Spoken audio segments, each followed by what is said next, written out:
In-home childcare providers are an important option for many families.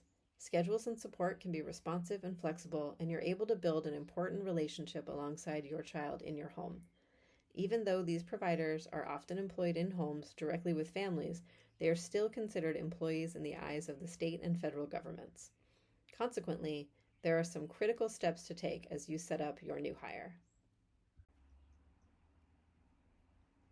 The information contained here has been prepared by Civitas Strategies and is not intended to constitute legal, tax, or financial advice. The Civitas Strategies team has used reasonable efforts in collecting, preparing, and providing this information, but does not guarantee its accuracy, completeness, adequacy, or currency.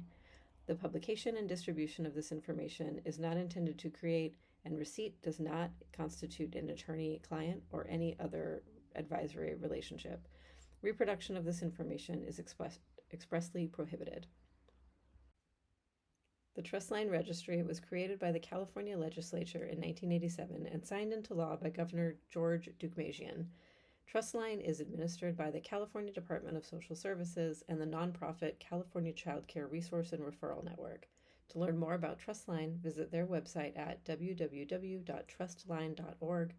To learn more about the California Child Care Resource and Referral Network, visit their website at www.rrnetwork.org.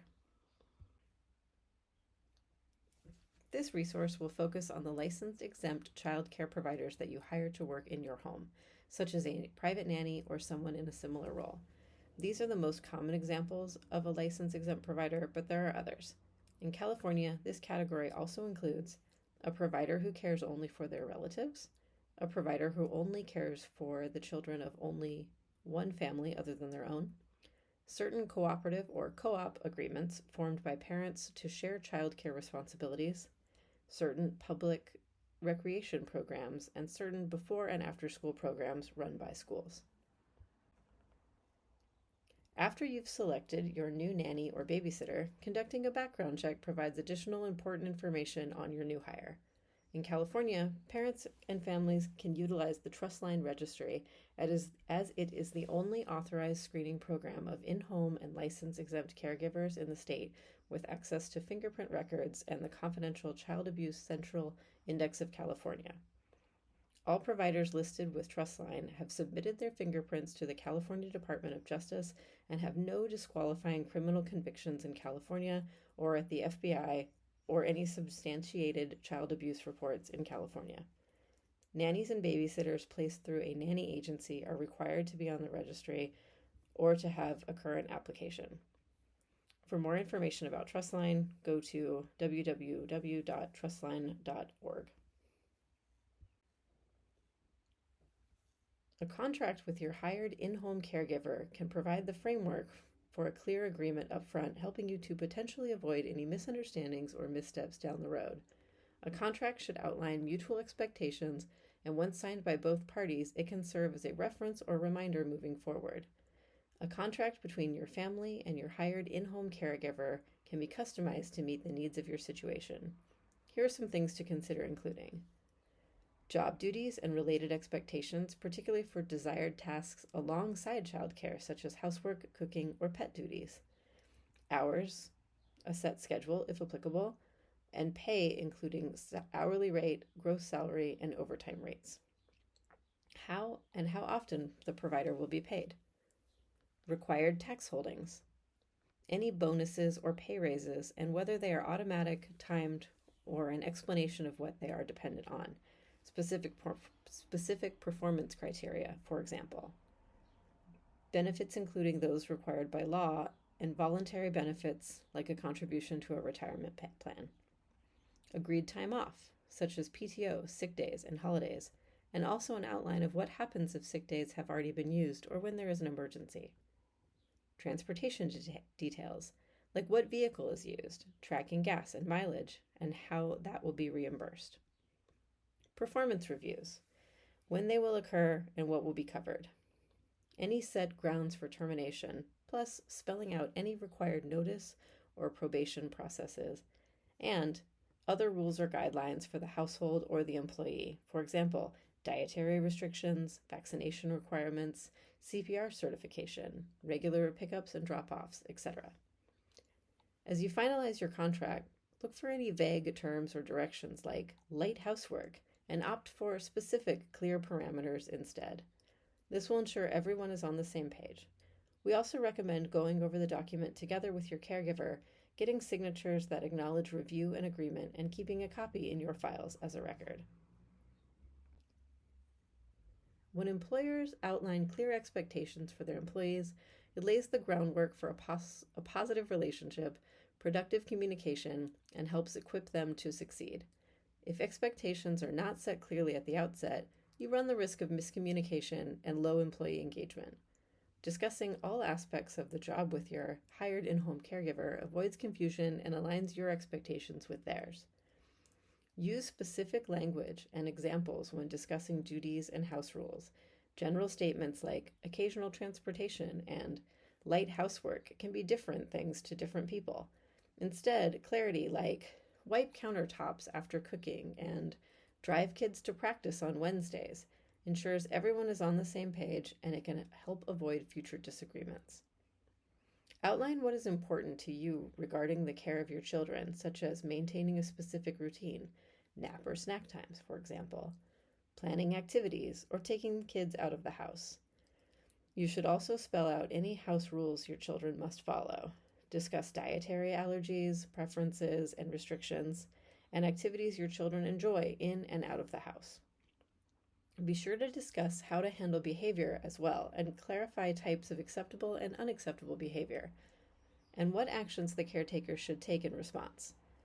Also, determine how often you want your nanny or babysitter to contact you during the day, and if you would like a midday check-in or to only be contacted in the case of an emergency.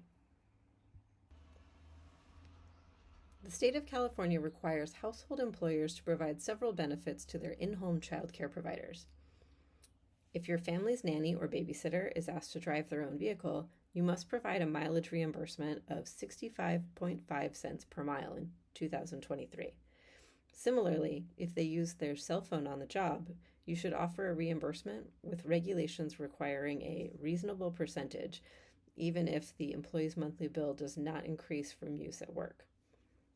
California also has a paid sick leave law, which requires that you, as a household employer, provide up to 48 hours of paid sick leave per year, with 1 hour accrued for every 30 hours worked. You can limit usage of sick time to 24 hours per year. Some localities throughout the state have their own rules regarding sick time, so be sure to look up regulations for your own area. Employers are required to comply with both state and local laws and must provide whichever benefit is the most generous to their employees.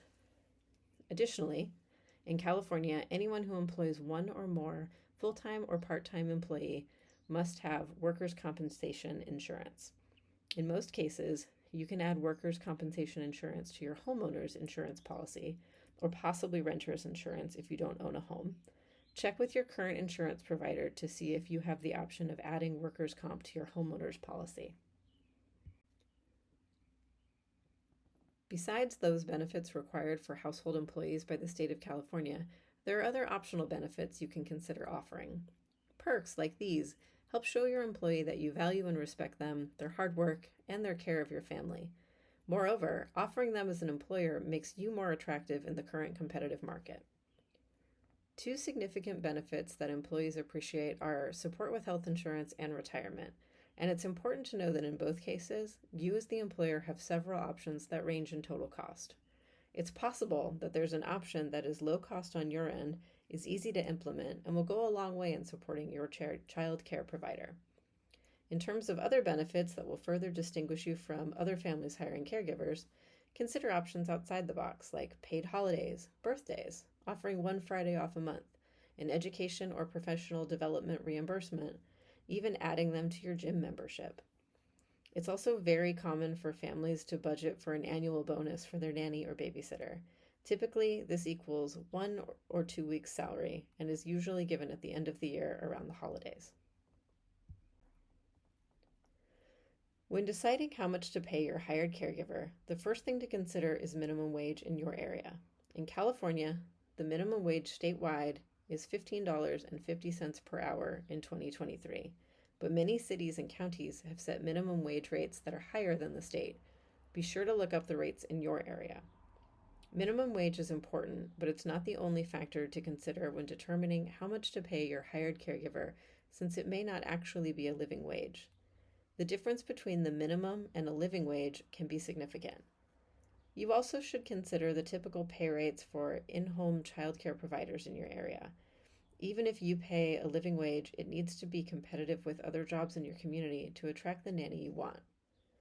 Other factors to consider when determining how much to pay your hired in-home caregiver: years of experience, relevant education or degrees, licenses and certifications, the number of children in their care and their ages, and additional responsibilities or household tasks they will be regularly asked to do. California law also requires that household employees, including childcare providers, be paid overtime.